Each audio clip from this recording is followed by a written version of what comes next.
There are a lot of different elements involved with dealing with bladder cancer. One of them is the psychological element. On the Bladder blog today, we're extremely happy to have with us a psychologist. And she's going to talk to us about the various things that are involved in bladder cancer and treating it, in the nutritional aspect of it and the psychological aspect to it. Her name is Dr. Pamela Horton. Welcome to the Bladder blog today. Dr. Horton is a clinical psychologist, and she is also a certified holistic health practitioner. Correct. I got it right that time. You got it right. Well, great. Well, you'll have to tell us all about what that is. But my first question is, how in the world does a psychologist get involved with nutrition?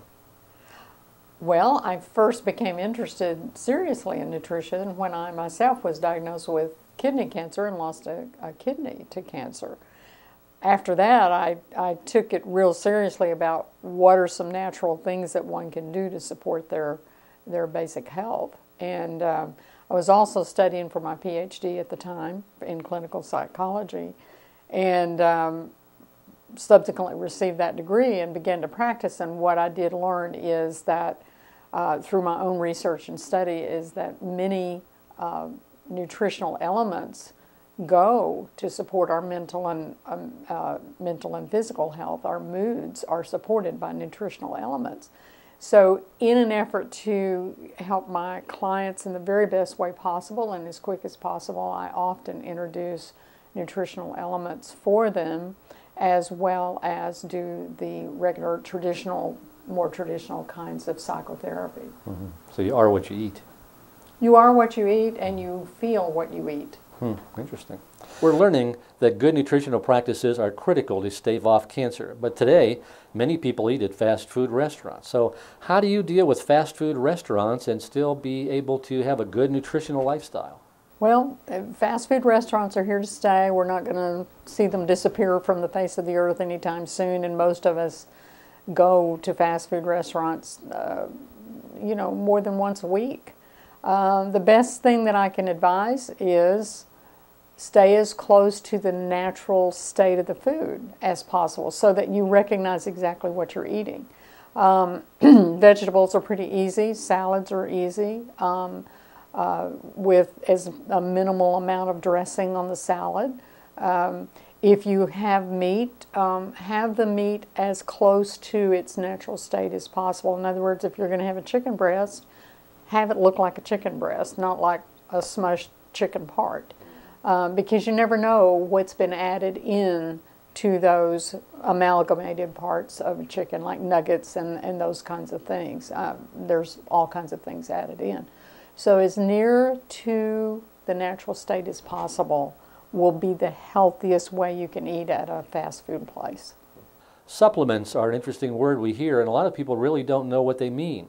Can you give us an idea how supplements fall into the nutritional regimen? Well, most people think about supplements as things you can go to Walmart and pull off the shelf and buy as cheaply as possible. I don't really call those supplements because most of those are chemically manufactured vitamins and minerals. In other words, they have been put together chemically. Although there is some benefit to that, the body has a harder time using it. It has a harder time recognizing it because it's not a natural state. If you introduce a supplement that is a whole food supplement, in other words, it's a supplement made out of nothing but whole foods, your body knows automatically what to do with that. And you don't have to take as much, you don't have to utilize as much.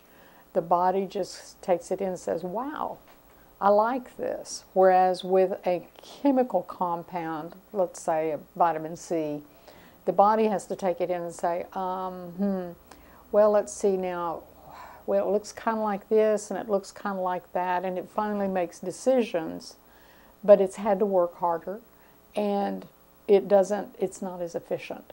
So I look at supplements that are as close to the natural state as possible. So that's the key.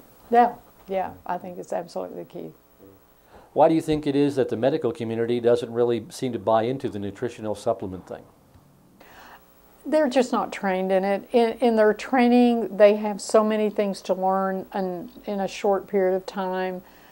It's not something that they pay attention to, because they're many, you know, they have surgeries, they have medicines, they have diagnoses, and so we've kind of gotten away from having the doctor look at the whole body. The doctor now looks at a symptom and looks at a problem that a person brings in, but not really how did it get there, what might have contributed. There's just no time the way the medical system is set up anymore. And in addition to that, they are bombarded constantly with the pharmaceutical companies coming in to say, this is a good thing for that, and this is a good thing for that. So I think they spend, last time I heard, about 3 hours on the subject of nutrition. And it's so critical. And doctors used to pay attention to things like that, but that was years ago. So as we have discovered, it's kind of like take care of yourself. Absolutely. We have to be more and more responsible for our own health. We cannot depend on a doctor to know everything, although they know many things and they're a vital part of the team.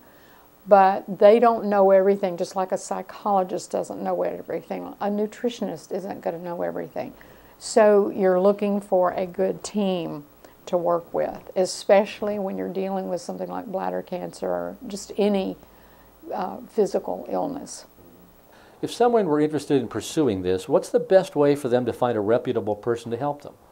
An easy way to do it would be to find a naturopath in your community, a person who is a naturopathic physician. And you would want somebody that is licensed, and you would want somebody that has been through the training, so you would look for ND at the end of the name, and you would question, you know, their training.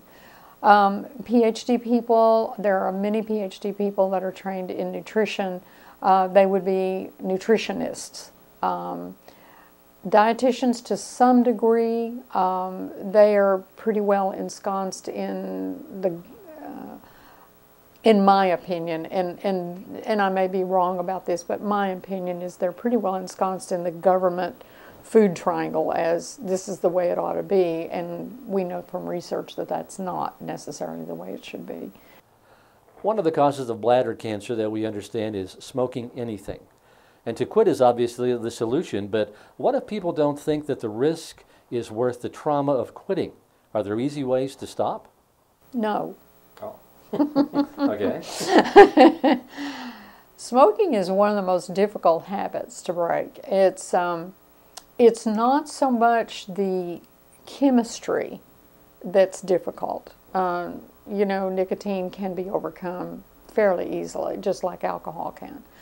It is the psychological dependence that is the very most difficult thing. There are ways to, and this is where I think you will have to, not have to, but it'll be helpful to have a person that is versed in how to do that and how to help you and support you in that process.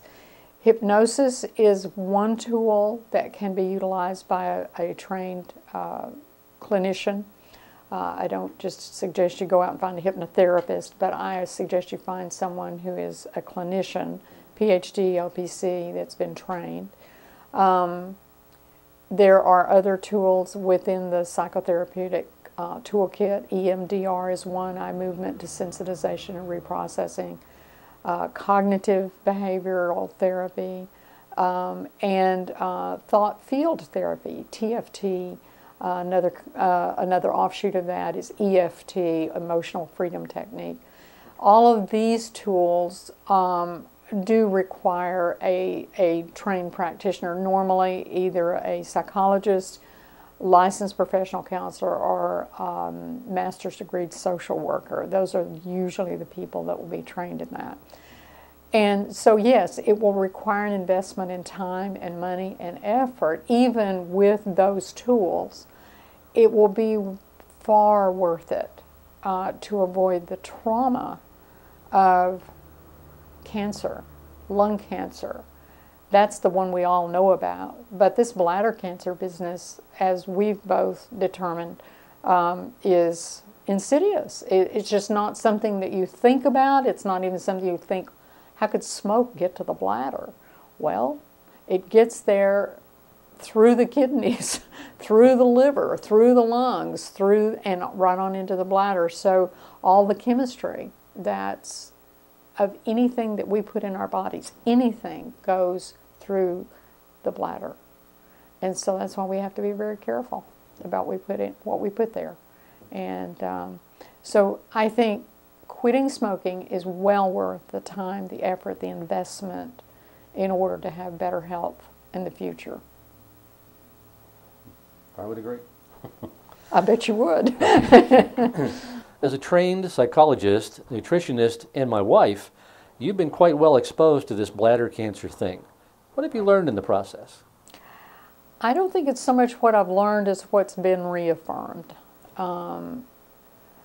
What's been reaffirmed is what we put into our bodies makes a difference. And we don't think about it when we're young, when we just didn't have the information when we were growing up.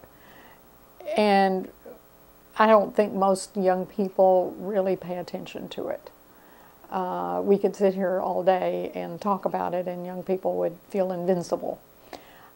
I think there is some more education that's going on. I think young people are getting a little bit more knowledgeable, but still, how many sodas do kids drink a week? How many McDonald's do they have? And I'm not just picking on McDonald's, but just fast food stuff, French fries. That's the most popular American vegetable right now. Okay.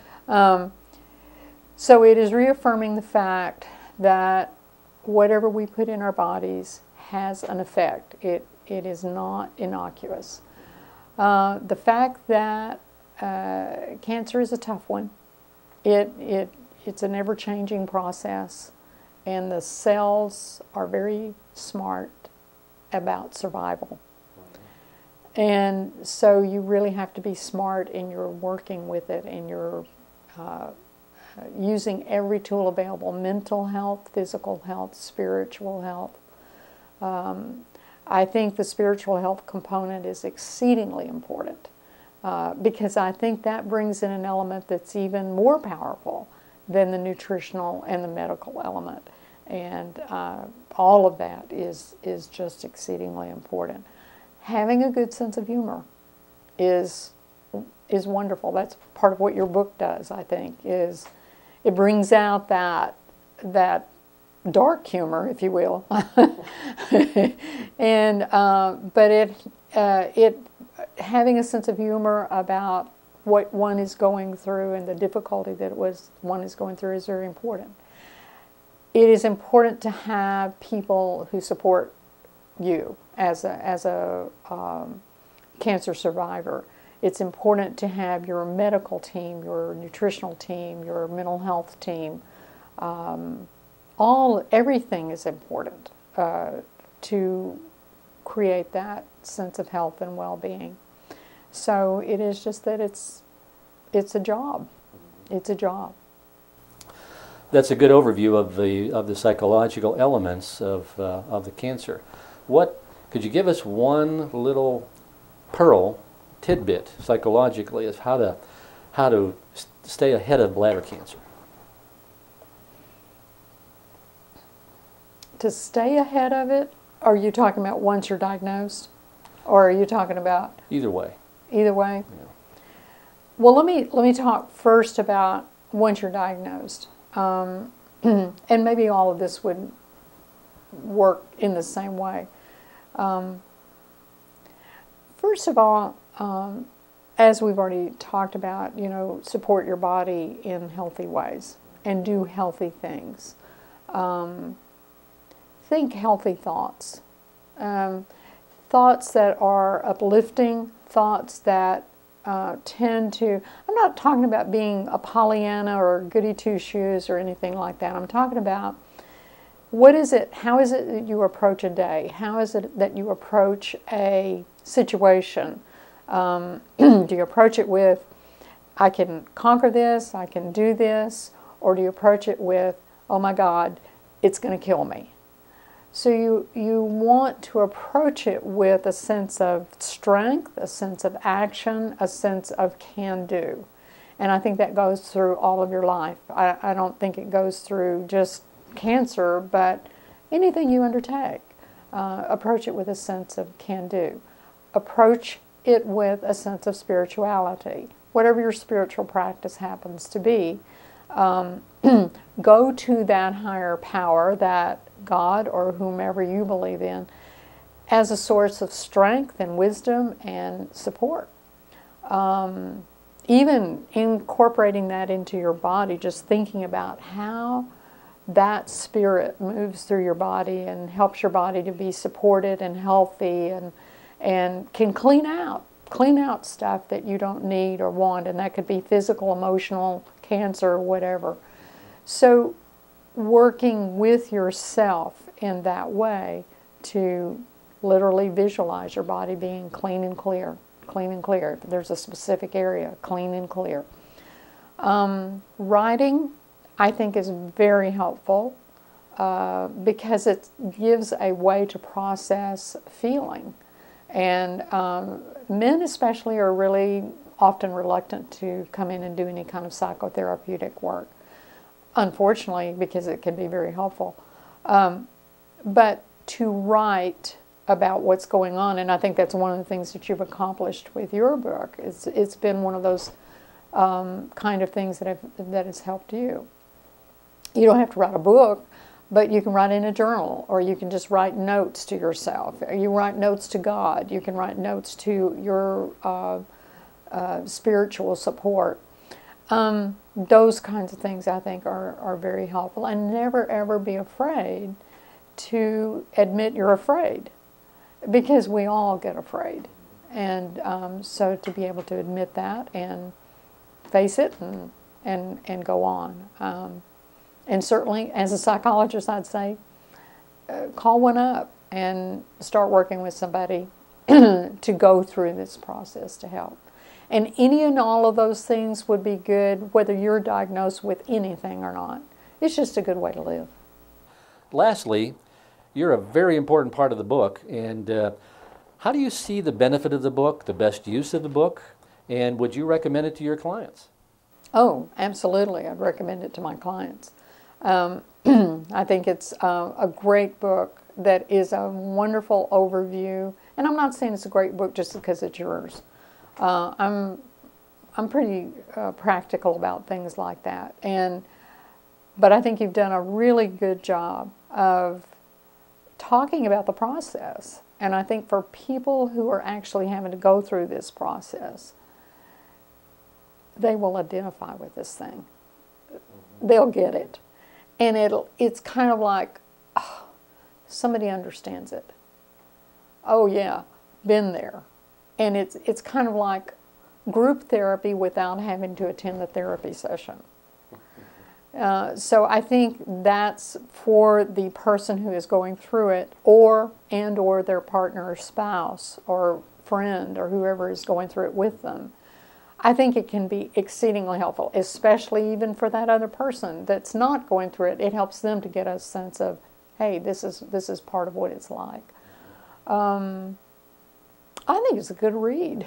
I just think it's a good read. I think anybody would enjoy reading the book. I think Bill O'Reilly would enjoy reading the book. I think anybody would enjoy reading this book because it's well done, and it presents a very serious topic in a serious way with a lot of different information and a lot of humor. I think you did a great job with it. Well, I appreciate that a lot. That's a great testimony for the book, and I absolutely appreciate all the time and the great information you've given us on the Bladder blog. My pleasure.